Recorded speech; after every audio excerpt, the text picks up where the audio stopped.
हो ma'am, good दिसते. Morning. कसे आहात? मजेत मजेत राहा, पण अभ्यास मात्र करा आणि स्वतःची आणि कुटुंबाची काळजी घ्या. चला आपण मॅडम अभ्यासाला रेकॉर्ड सुरुवात करूया. मुलांना वेलकम, शुभ सकाळ. सर्व व्हिडिओ लेक्चर रेकॉर्ड झाल्यानंतर मी युट्यूबला टाकत आहे, त्यामुळे तुम्ही पुन्हा एकदा ते पाहू शकता. तुम्हाला अडचण आली तर तिथे व्हिडिओ लेक्चर पाहून ती अडचण तुमची नक्कीच दूर होऊ शकते.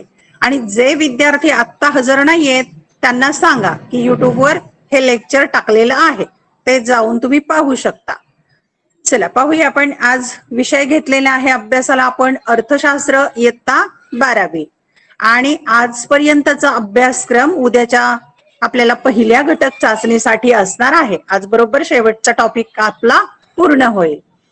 आपण प्रकरण 4 अभ्यासत आहोत, पुरवठा विश्लेषण. प्रकरणाचं नाव आहे सप्लाय अनालिसिस. पुरवठा म्हणजे सप्लाय. ज्याप्रमाणे आपण तिसरं प्रकरण अ आणि ब अभ्यासलेलं आहे, मागणीचं विश्लेषण, डिमांड अनालिसिस, त्याप्रमाणे इथे आहे सप्लाय किंवा पुरवठा विश्लेषण.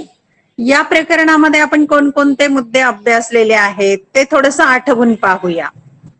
पुरवठ्याच्या प्रकरणामध्ये सर्वात महत्वाचा मुद्दा अभ्यासलेला आहे आपण पहिला, की साठा आणि पुरवठा यामधील फरक काय आहे. 2 गुणांच्यासाठी परीक्षेला येतो. यानंतर पुरवठा निर्धारक घटक म्हणजेच पुरवठ्यावर कोणकोणते घटक परिणाम करतात. त्यानंतरचा उपघटक होता पुरवठ्याचा नियम, की जो हमखास परीक्षेला येतो. पुरवठा नियम, त्यामध्ये प्रस्ताव, नियम लिहा, तक्ता किंवा कोष्टक आणि त्यावरून आकृती. नंतर गृहीतके आणि अपवाद. एवढा आपला अभ्यास झालेला आहे.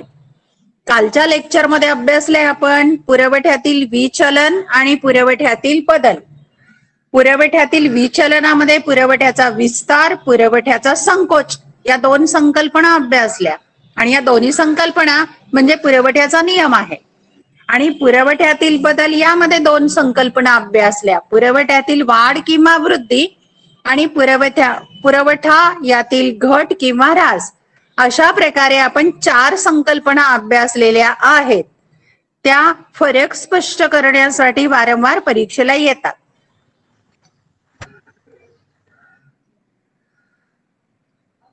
आज अभ्यासाला घेतलेला आहे उपघटक खर्च आणि प्राप्तीच्या संकल्पना. या प्रकरणामधील हा शेवटचा उपघटक आहे. खर्च आणि प्राप्ती. प्राप्ती म्हणजे उत्पन्न, म्हणजे नफा. एकाच नाण्याच्या 2 बाजू आहेत आणि एका व्यक्तीचा खर्च म्हणजे दुसऱ्या कोणाचे तरी उत्पन्न असते. उदाहरण आपण घेऊया की पालकांना महिन्याला पगार झाल्यानंतर वेगवेगळ्या वस्तू खरेदी केल्या जातात. जेव्हा पगार झाला ते त्यांचं उत्पन्न, पण वेगवेगळ्या वस्तू खरेदीसाठी पैसे खर्च केले तो झाला खर्च. आणि जो खर्च केलाय तो कोणाचं तरी उत्पन्न असणार आहे. म्हणजेच खर्च आणि प्राप्ती एकाच नाण्याच्या 2 बाजू आहेत. मग आपण खर्च आणि प्राप्तीच्या ज्या संकल्पना आहेत त्या अभ्यासणार आहोत. अ भागामध्ये घेतलंय खर्च संकल्पना आणि दुसऱ्या भागात घेतलंय प्राप्तीच्या संकल्पना. 3 संकल्पना त्यामध्ये आहेत. खर्चाच्या संकल्पनेमध्ये एकूण खर्च, सरासरी खर्च आणि सीमांत खर्च या 3 संकल्पना. आणि प्राप्तीच्या बाजूने एकूण प्राप्ती, सरासरी प्राप्ती आणि सीमांत प्राप्ती. अशा प्रकारे 6 संकल्पना आपल्याला अभ्यासायच्या आहेत. आणि या संकल्पनांच्यासाठी 2 गुणांचा प्रश्न येऊ शकतो. एक तर फरक स्पष्ट करा येईल किंवा कुठेतरी संकल्पना येईल. याची महत्वाचा प्रश्न आहे. आता पाहूया आपण खर्च आणि प्राप्तीच्या संकल्पना. यामध्ये पहिल्यांदा खर्चाच्या संकल्पना पाहूया. संयोजक जेव्हा उत्पादनाचे कार्य करतो तेव्हा त्याला विविध उत्पादनाचे घटक वापरावे लागतात. आता उदाहरण पहा, साखर कारखाना चालवायचा असो किंवा एखादा पेन तयार करण्याचा कारखाना असो किंवा खेळणी तयार करण्याचा कारखाना असो, कोणतंही काम असो उत्पादनाचं, प्रोडक्शनचं, तिथे 4 बाबी आवश्यक असतात. त्याला उत्पादनाचे घटक म्हणतात. ते आपण अभ्यासलेले आहे. पुन्हा एकदा घेऊया की त्यासाठी लागते भूमी, श्रम, भांडवल आणि संयोजक. संयोजक जो असतो तो 3 घटक अरेंज करतो आणि मग उत्पादनाची प्रक्रिया सुरू होते. म्हणजेच कोणताही संयोजक असेल त्याला उत्पादन करताना 3 घटक मदतीला घ्यावे लागतात. आता त्यामध्ये उदाहरणार्थ काय काय येईल, त्याला कच्चा माल लागेल, जे उत्पादन करायचंय त्यासाठी कच्चा माल. नंतर काय लागणार आहे, श्रम लागणार आहेत, ते काम करण्यासाठी कोणीतरी व्यक्ती, मजूर, कामगार नेमावे लागतील. आणि सगळ्यात महत्वाचं लागणार आहे भांडवल, जमीन, यंत्र खरेदी म्हणजे पैसा लागेल. म्हणजेच काय, तर उत्पादनाची प्रक्रिया पूर्ण करण्यासाठी, उत्पादन करण्यासाठी कच्चा माल, श्रम, भांडवल इत्यादी गोष्टी आवश्यक आहेत. आणि या घटकांना मोबदला द्यावा लागतो. हे काम थोडंच फुकट करणार आहेत, यांना मोबदला द्यावा लागतो. उदाहरणार्थ कारखान्यासाठी जमीन विकत घ्यावी लागेल, त्याला पैसे लागतील, किंवा भाड्याने घ्यावं लागेल, तिथे पण पैसे लागतील. श्रमिकांना पगार द्यावा लागेल. आणि भांडवल म्हणजे बँकेकडून कर्ज घेतलं तर त्याला व्याज द्यावं लागेल. या घटकांना मोबदला द्यावा लागतो. या घटकांवर केल्या जाणाऱ्या खर्चाला उत्पादन खर्च म्हणतात. आणि मग या घटकांच्यासाठी जो खर्च केलाय त्याला काय संकल्पना नाव द्यायचं आपण, तर त्याला उत्पादन खर्च म्हणायचं, प्रोडक्शन कॉस्ट. की उत्पादनाची प्रक्रिया पूर्ण करताना जे उत्पादन बनवायचं आहे तो तयार करण्यासाठी येणारा खर्च म्हणजे उत्पादनाचा खर्च. उत्पादनात वाढ झाल्यास उत्पादन खर्च देखील वाढतो. आता उत्पादन जर अधिक करायचं असेल तर उत्पादन खर्च सुद्धा वाढेल. आणि मग उत्पादक काय करेल की जेवढा खर्च आलेला आहे वस्तू बनवायला त्यामध्ये तो स्वतःचा नफा ऍड करेल आणि मग वस्तूची किंमत ठरवेल. आपण उदाहरण घेऊया की तुम्ही दुकानामध्ये 10 रुपयाचा पेन घेतलेला आहे, पण तो पेन 10 रुपयाला तुम्ही घेतलेला आहे ग्राहकाने. तो पेन तयार करण्यासाठी कदाचित त्या उत्पादकाला 6 रुपये खर्च आलेला असेल, तर त्याने स्वतःचे 2 रुपये त्यात नफा म्हणून ऍड केलेले असतील आणि मग विकला असेल दुकानदाराला. दुकानदाराने पण आपला नफा त्यात ऍड केलेला असेल आणि मग तो पेन 10 रुपयाला ग्राहकांच्या पर्यंत पोहोचला. म्हणजेच काय, तर उत्पादन खर्चापेक्षा अधिक किंमत ठेवावी लागते त्या उत्पादनाची, तरच त्या संयोजकाला किंवा उत्पादकाला नफा होतो. उत्पादन खर्च जेवढा होतोय तेवढी वस्तूची किंमत, त्याला राखीव किंमत म्हणतात, रिझर्व्ह प्राइस. जसं वाहन चालवता ना, 2 व्हीलर 4 व्हीलर, त्यामध्ये तुम्हाला माहितीये की रिझर्व्ह पेट्रोल ठेवलं जातं ना, त्याप्रमाणे हा सुद्धा जो उत्पादनाचा खर्च आहे तो राखीव, त्याला म्हणायचं की जेवढा उत्पादन खर्च आलेला आहे ते राखीव किंमत आहे त्याची, त्यापेक्षा कमी किमतीला विकणं परवडणार नाही, असा त्याचा अर्थ होतो. आता खर्चाच्या ज्या संकल्पना आहेत वेगवेगळ्या त्या आपण अभ्यासणार आहोत. या खर्चामध्ये खालील 3 संकल्पनांचा समावेश होतो. आता खर्चाच्या संकल्पना आपण अभ्यासणार आहोत, तर त्या 3 संकल्पना आहेत. नावं कोणती ते मागे आपण उल्लेख केलेला आहे. 3 संकल्पना अभ्यासायच्या आहेत, त्या आता पाहूया आपण. पहिली संकल्पना आहे त्यामध्ये पहिली संकल्पना आहे एकूण खर्च, म्हणजे त्याला म्हणायचं टोटल कॉस्ट. टोटल म्हणजे टी आणि कॉस्टचा आपण टीसी म्हणतात त्याला. टीसी म्हणजे टोटल कॉस्ट, एकूण खर्च. संयोजकाने वस्तूच्या उत्पादनासाठी आवश्यक असणाऱ्या उत्पादन घटकांवर केलेला खर्च म्हणजे एकूण खर्च. आता जो संयोजक आहे किंवा उद्योजक आहे त्याला जी वस्तू बनवायची, ती वस्तू बनवण्यासाठी त्याने वेगवेगळे उत्पादन घटक अरेंज केलेले आहेत. त्यासाठी त्याला जो खर्च करावा लागतो त्या सगळ्या खर्चाला मिळून म्हणायचं एकूण खर्च. उत्पादनाच्या विविध पातळ्यांवर केला जाणारा एकूण स्थिर खर्च आणि एकूण बदलता खर्च यांची बेरीज केल्यास एकूण खर्च मिळतो. आता यात आणखी 2 संकल्पना आलेल्या आहेत, एकूण स्थिर खर्च आणि एकूण बदलता खर्च. आता पहा, एकूण स्थिर खर्चाचा अर्थ समजावून घ्या की कागदाचा कारखाना आहे किंवा साखरेचा कारखाना आहे, तिथे जी जमीन आहे, इमारत आहे किंवा यंत्रसामग्री आहे त्याच्यासाठी जो खर्च झाला तो एकदाच करावा लागला, त्याला स्थिर म्हणायचं, फिक्स कॉस्ट म्हणायचं त्याला. एकूण टोटल फिक्स कॉस्ट, एकूण स्थिर खर्च आहे. एकदा इमारत बांधली तर पुन्हा पुन्हा बांधावी लागणार नाहीये, मग तो इमारतीचा खर्च, यंत्र खरेदीचा खर्च एकदाच झाला. आणि एकूण बदलता खर्च म्हणजे कोणता, की साखरेचा कारखाना आहे, तिथे दरवर्षी साखर तयार करायला ऊस घ्यावा लागणार आहे, इंधन घ्यावं लागणार आहे, लाईट पाणी वीज लागणार आहे आणि इतर काही कामगार कमी जास्त लागू शकतात. तो खर्च कोणता झाला, बदलता, म्हणजे तो कमी होऊ शकतो किंवा जास्त होऊ शकतो. कच्चा माल, कच्च्या मालावर केला जाणारा खर्च बदलता खर्च असं म्हणतात. कामगारांच्यावर केला जाणारा खर्चही बदलता खर्च असतो. गरजेप्रमाणे कामगार कमी किंवा जास्त करता येऊ शकतात. म्हणजेच स्थिर खर्च आणि बदलता खर्च यांची एकूण बेरीज केली की आपल्याला एकूण खर्च मिळतो, म्हणजे टोटल कॉस्ट कळते, स्थिर आणि बदलता खर्च एकत्र करून. आता हे सूत्र महत्वाचं आहे, महत्वाचं सूत्र. एकूण खर्च बरोबर काय काय आहे त्याच्यामध्ये, एकूण स्थिर खर्च अधिक एकूण बदलता खर्च. म्हणजे एकूण स्थिर खर्च, इमारत असेल, यंत्रसामग्री असेल, त्याचा झालेला खर्च. आणि आणखी कोणता खर्च, तर कच्चा माल, इंधन, मजूर वगैरे वरचा बदलता खर्च एकत्र केला की एकूण खर्च किती आहे तो समजतो. इथे सूत्र दिलेले आहे, TC बरोबर TFC अधिक TVC. आता त्याचा अर्थ समजावून घ्या. TC म्हणजे काय, टोटल कॉस्ट. नंतर TFC म्हणजे काय, टोटल फिक्स कॉस्ट. फिक्स, स्थिर म्हणजे फिक्स, कायम. आणि TVC म्हणजे काय, टोटल. व्ही म्हणजे व्हेरिएबल, म्हणजे बदलता, आणि कॉस्ट म्हणजे खर्च. TC बरोबर TFC अधिक TVC हे सूत्र महत्वाचं आहे एकूण खर्चाचं. आता पहा, स्थिर खर्च म्हणजे काय, तर कोणकोणत्या बाबी येतात.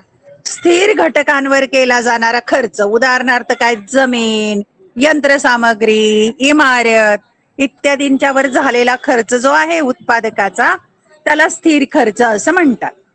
आता बदलता खर्च म्हणजे काय, तर बदलत्या घटकांवर केला जाणारा खर्च. हा खर्च उत्पादनाच्या प्रमाणात बदलला जातो. म्हणजे उत्पादन वाढवलं तर हे उत्पादन घटक पण वाढवावे लागतात, किंवा उत्पादन कमी झालं तर या घटकांच्या मध्ये घट करता येऊ शकते.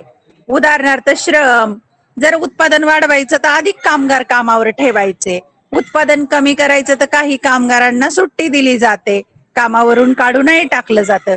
तुम्हाला माहिती, 6-6 महिनेच कामगारांना एखाद्या कारखान्यात कामावर घेतात. काम नसेल तेव्हा त्यांना घरी राहावं लागतं श्रमिकांना. नंतर कच्चा माल गरजेप्रमाणे कमी जास्त करता येतो. नंतर ऊर्जा, इंधन इत्यादी यावर जो खर्च होतो तो बदलता खर्च. लक्षात घ्या पुन्हा एकदा, एकूण उत्पादन खर्चामध्ये स्थिर खर्च आणि बदलता खर्च असतो. आता हे सगळं लक्षात ठेवण्यासाठी सगळ्यात महत्वाचं जे सूत्र आहे ते सूत्र फक्त लक्षात ठेवा. सूत्रामध्ये सांगितलंय TC बरोबर TFC अधिक TVC, म्हणजेच मराठी मधलं सूत्र एकूण खर्च बरोबर एकूण स्थिर खर्च अधिक एकूण बदलता खर्च. हे लक्षात ठेवलं की तुम्हाला एकूण खर्चाची संकल्पना अगदी स्पष्ट होईल. यानंतर पुढची संकल्पना आहे दुसरी, सरासरी खर्च. सरासरी खर्च तुम्हाला सरासरी माहिती ना, ऍव्हरेज काढणं, पर्सेंटेज काढणं, की जसं तुम्हाला 6 विषयाचे गुण मिळाले आहेत, एक एक विषय तुम्हाला 100 गुणांचा आहे आणि 6 विषयात गुण मिळाले आहेत, तर तुम्ही काय करता, सर्व गुणांची बेरीज करता आणि 6ने त्याला भाग देता आणि मग म्हणता सरासरी गुण मिळाले, पर्सेंटेज मिळाले. तेच उदाहरण आहे इथे. सरासरी खर्च म्हणजे प्रत्येक नगसंख्येच्या उत्पादनासाठी येणारा खर्च होय. म्हणजे एक नग, एक वस्तू बनवायला किती खर्च आला, अशा अर्थाने. म्हणजे प्रत्येक नगसंख्येचा खर्च वेगळा काढला जातो, त्याला सरासरी खर्च म्हणतात. एकूण खर्चाला एकूण नगसंख्येने भागल्यास सरासरी खर्च मिळतो. मग तो कसा काढायचा, तर एकूण खर्च आहे त्याला एकूण नगसंख्या म्हणजे किती प्रोडक्शन झाले त्याने भागलं की सरासरी खर्च मिळतो. सूत्र पुढे दिलेलं आहे, सरासरी खर्च बरोबर एकूण खर्च भागिले एकूण नगसंख्या. आणि हेच इंग्रजी मध्ये सूत्र दिलंय एसी. एसी म्हणजे ऍव्हरेज कॉस्ट, सरासरी म्हणजेच ऍव्हरेज कॉस्ट. टीसी छेद टी क्यू. टीसी म्हणजे टोटल कॉस्ट आणि टी क्यू म्हणजे टोटल क्वांटिटी, नगसंख्या. क्यू म्हणजे क्वांटिटी. म्हणजेच काय, एकूण खर्च भागिले एकूण नगसंख्या यांचं गुणोत्तर काढलं तर आपल्याला सरासरी खर्च मिळतो. हे अगदी सोपं उदाहरण घेऊया आपण. आता उदाहरण पहा. समजा 40 नगसंख्येच्या उत्पादनासाठी येणारा खर्च 800 रुपये एवढा आहे, तर सरासरी खर्च किती? आता सोपं उदाहरण घेतलेलं आहे की 40 नगसंख्या, 40 वस्तू बनवलेल्या आहेत आणि त्या 40 वस्तूंना एकूण खर्च किती आला? 800 रुपये. तर एक वस्तू बनवायला किती खर्च आला असं काढायचं की नाही आपल्याला सरासरी खर्च. सूत्रामध्ये फक्त किमती टाकायच्या. सरासरी खर्च बरोबर एकूण खर्च छेद एकूण नगसंख्या. हेच इंग्रजी सूत्र आहे. एसी बरोबर टीसी छेद टी क्यू. मग एकूण खर्च किती आलेला आहे? 800 रुपये. तो आपण अंशस्थानी टाकला. आणि किती नग आहेत म्हणजे एकूण नग संख्या किती आहे? 40. आता हे जर सोडवलं तर उत्तर किती येणार आहे सांगा बरं? 20 रुपये. हा शून्य गेला, 4 दुने 8 आणि 20. म्हणजे सरासरी खर्च किती आला? 20 रुपये. म्हणजेच काय, 20 रुपये एक वस्तू बनवायला खर्च आलेला आहे. याला म्हणायचं सरासरी खर्च. तो कसा काढला? तर एकूण खर्चाला एकूण नगसंख्येने भागलं. जे उत्तर आलं किंवा गुणोत्तर आलं त्याला सरासरी खर्च असं म्हणतात. सूत्रामध्ये फक्त किमती टाकल्या आपण. आता आपण तिसरी संकल्पना पाहूया, सीमांत खर्च. सीमांत खर्च म्हणजे शेवटचा नग. एका जादा नगसंख्येचे उत्पादन केल्यानंतर एकूण खर्चात झालेली निव्वळ वाढ म्हणजे सीमांत खर्च होय.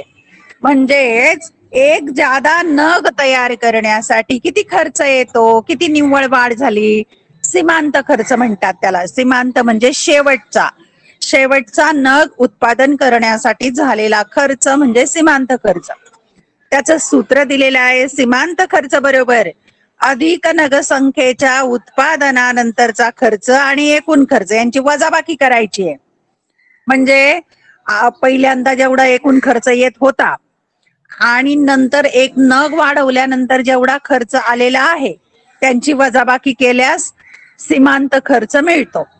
त्यासाठी उदाहरण दिलेलं आहे. समजा 4 नगसंख्येचा एकूण उत्पादन खर्च 200 रुपये असेल.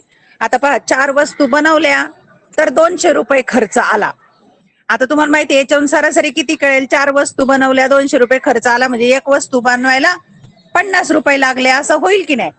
आता पहा, 5व्या नगसंख्येचे उत्पादन केल्यास एकूण उत्पादन खर्च 250 येतो. आता 250 रुपये लागले आणखी एक नग निर्माण केल्यानंतर किंवा आणखी एक वस्तू तयार केल्या तर सीमांत खर्च किती? आता तुम्हाला लक्षात येईल की 200 आणि 250 ची वजाबाकी केली तर 50 रुपये वाढलेत म्हणजे सीमांत खर्च इथं 50 रुपये येईल. अगदी सोपं उदाहरण आहे. 4 वस्तू बनवायला 200 रुपये खर्च आला आणि 5वी पण वस्तू बनवली तर एकूण खर्च 250 झाला. याचा अर्थ पुढचा शेवटचा सीमांत नग जो 5वा होता तो बनवायला 50 रुपये खर्च लागलेला आहे. म्हणून सीमांत खर्च 50 रुपये येईल. आपण इथे सूत्रामध्ये टाकू शकतो किमती. उदाहरणार्थ 4 नगसंख्येचा एकूण उत्पादन खर्च 200 रुपये असेल आणि 5व्या नगसंख्येचे उत्पादन केल्यास एकूण उत्पादन 250 रुपये खर्च येतो. तर सीमांत खर्च किती? सूत्र लिहायचं. सीमांत खर्च बरोबर अधिक एक नगसंख्येच्या उत्पादनाचा खर्च वजा एकूण खर्च. आता हे सूत्र इंग्रजी दिलेलं आहे. Marginal cost. मार्जिनल कॉस्ट म्हणजे काय? तर TCN की अधिक नगसंख्येच्या टोटल कॉस्ट आहे पण नगसंख्येच्या उत्पादनानंतरचा खर्च आणि वजा काय करायचं? TCN वजा 1 म्हणजे एकूण खर्च जो आहे त्यांची वजाबाकी करायची. तो आहे 250 वजा 200 केलं तर 50 रुपये उत्तर आलं. याचा अर्थ सीमांत खर्च 50 रुपये आहे. शेवटचा नग निर्माण केल्याचा खर्च 50 रुपये इतका येतो. अशा प्रकारे आपण एकूण खर्चाच्या 3 संकल्पना स्पष्ट केल्या. एकूण खर्च, सरासरी खर्च आणि सीमांत खर्च. यानंतर आपण कृती पाहूया. तुम्हाला दिलेली आहे, शोधा पाहू. कृती दिलेली आहे. 600 नगसंख्येच्या उत्पादनासाठी येणारा एकूण खर्च 30,000 रुपये आहे, तर सरासरी काढा. आता हे उदाहरण खरं तर तुम्हाला सोडवायला दिलेलं आहे, पण मी तोंडी याचं उत्तर तुम्हाला सांगते की प्रतिदिन दर दिवशी 600 नगसंख्या म्हणजे 600 वस्तू बनवायच्यात. त्यासाठी खर्च किती येतो? तर 30,000 रुपये इतका खर्च येतो. मग 30,000 रुपये खर्च येतो, तर सरासरी काढायचं सूत्र काय आहे? तर 30,000 भागिले 600 याचं उत्तर येणार आहे 50. 50 इतकं उत्तर आहे. सरासरी खर्च 50 रुपये. करून पहा, उत्तर तेवढं येईल. यानंतरच्या संकल्पना, प्राप्तीच्या संकल्पना आपण अभ्यासू. आता खर्च आणि प्राप्ती एकाच नाण्याच्या दोन बाजू आहेत. विविध किमतींना बाजारात वस्तूंच्या विक्रीनंतर उद्योग संस्थेला मिळणारी रक्कम म्हणजे प्राप्ती. म्हणजे वेगवेगळ्या किमती आहेत आणि बाजारात वस्तू विकली की जे काही किंमत मिळते, रक्कम मिळते, त्याला प्राप्ती म्हणायचं. प्राप्तीची संकल्पना ही एकूण प्राप्ती, सरासरी प्राप्ती, सीमांत प्राप्ती यांच्याशी संबंधित आहे. म्हणजे या तीन संकल्पनांशी संबंधित ही संकल्पना आहे. एकूण प्राप्ती, सरासरी प्राप्ती आणि सीमांत प्राप्ती. आता यामधील सूत्र पाहूया आपण. एकूण प्राप्तीचं सूत्र दिलेलं आहे. एकूण प्राप्ती बरोबर एकूण नगसंख्या गुणिले किंमत. म्हणजे एकूण प्राप्ती कशी काढायची? तर एकूण नगसंख्या आणि एकूण किंमत. आता त्याचं उदाहरण घेतलेलं आहे. समजा उद्योग संस्थेने 200 रुपये प्रमाणे 15 टेबलांची विक्री केली, तर एकूण प्राप्ती किती? कशी काढता येईल? सूत्रामध्ये टाकायचं मग की एकूण प्राप्ती बरोबर एकूण नगसंख्या किती आहेत? 15 टेबल आणि त्याची किंमत किती? 200 रुपये. तर एकूण प्राप्ती किती झाली? 3,000 रुपये. म्हणजेच काय? वस्तूच्या विक्रीनंतर उद्योग संस्थेला मिळणारी एकूण रक्कम म्हणजे एकूण प्राप्ती होय. अशा सूत्राच्या सहाय्याने काढता येते की 200 रुपये प्रमाणे 15 टेबल विकले तर किती पैसे मिळाले? ते झाले 3,000 रुपये. ही झाली एकूण प्राप्तीची संकल्पना. दुसरी संकल्पना आहे सरासरी प्राप्ती. प्रत्येक नगसंख्येच्या विक्रीनंतर मिळणारी रक्कम म्हणजे सरासरी प्राप्ती. जसं सरासरी खर्च काढला तशीच सरासरी प्राप्ती काढायची आपल्याला. एकूण प्राप्तीला एकूण नगसंख्येने भागले असता सरासरी प्राप्ती मिळते. एकूण प्राप्ती किती झाली? एकूण उत्पन्न किती मिळालं? त्याला एकूण नगसंख्येने भागायचं.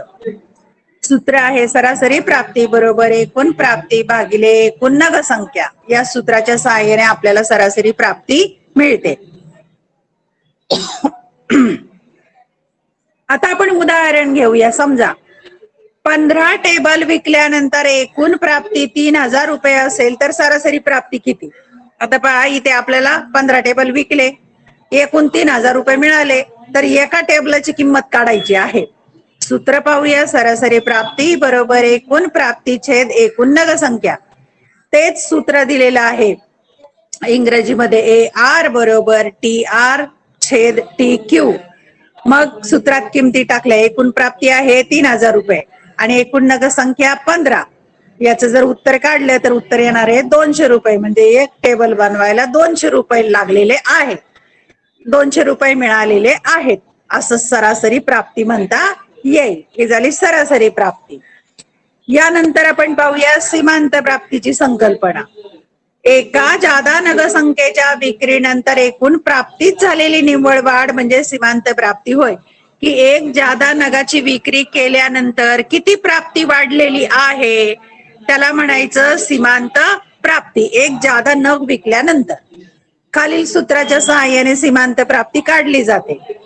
सीमांत प्राप्ती बरोबर अधिक एक नगसंख्येच्या विक्रीनंतरची प्राप्ती आणि एकूण प्राप्ती म्हणजे एकूण प्राप्ती आणि अधिक एक नग विकल्यानंतर होणारी प्राप्ती यांची वजाबाकी करायची की सीमांत प्राप्ती मिळेल. सीमांत म्हणजे शेवटचा नग.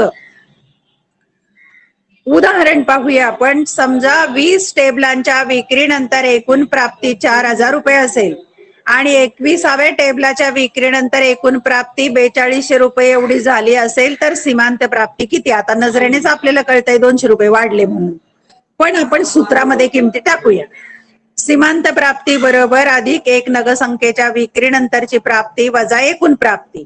सूत्रामध्ये किमती टाकलेल्या आहेत की अधिक नगसंख्येच्या विक्रीनंतर किती मिळाले ते 4200 रुपये. 4200 आणि अगोदर किती होतं, 20 टेबल विकल्यावर होते 4000 रुपये आणि 21वा टेबल विकल्यावर झाले 4200. म्हणजेच काय, त्यांची वजाबाकी केल्यावर उत्तर येतं 200. म्हणजेच 21व्या नगाची जी किंमत आहे 200 रुपये तिला म्हणायचं सीमांत प्राप्ती. आलंय लक्षामध्ये. अशा प्रकारे आपण एकूण खर्चाच्या आणि एकूण प्राप्तीच्या 3 आणि 3, 6 संकल्पना अभ्यासलेल्या आहेत. त्या एकमेकांच्यात फरक स्पष्ट करण्यासाठी येतात. स्लाइड अडकली हा, मी परत जाते स्लाइड वर.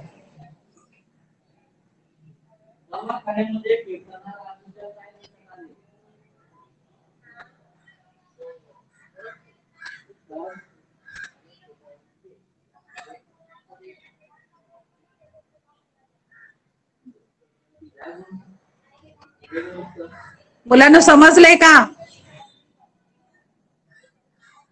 हो. आता हे पुन्हा वाचलं पाहिजे हा तुम्ही पुस्तकामधून, म्हणजे तुम्हाला ते व्यवस्थित समजेल सीमांत प्राप्तीचं. अशा प्रकारे सीमांत प्राप्ती 200 रुपये येते. इथपर्यंत समजलंय? आता पहा, तुम्हाला इथे कृती करण्यासाठी दिलेली आहे. जर उद्योग संस्थेने 95 रुपये दराने 400 नग विकले तर त्यांची एकूण प्राप्ती व सरासरी प्राप्ती काढा. आता मी तुम्हाला फक्त एकूण प्राप्ती काढून दाखवणार आहे, सरासरी प्राप्ती तुम्ही काढायची आहे. आता पहा, एक उद्योग संस्थेने 95 रुपये दराने 400 नग विकले, याचा अर्थ 400 गुणिले 95 बरोबर होतात 3800. ती झाली एकूण प्राप्ती. आता त्यावरून तुम्ही सरासरी प्राप्ती काढायची आहे. या व्हिडिओ लेक्चर मध्ये युट्यूबला टाकल्यावर तुम्ही तिथे कमेंट करायची आहे सरासरी प्राप्ती किती आहे. मी तुम्हाला एकूण प्राप्ती सांगितली 38,000 आणि सरासरी प्राप्ती तुम्ही काढायची आहे ती. थँक्यू. व्हिडिओ लेक्चर युट्यूब वर जाऊन पुन्हा एकदा पहा. अभ्यासासाठी शुभेच्छा.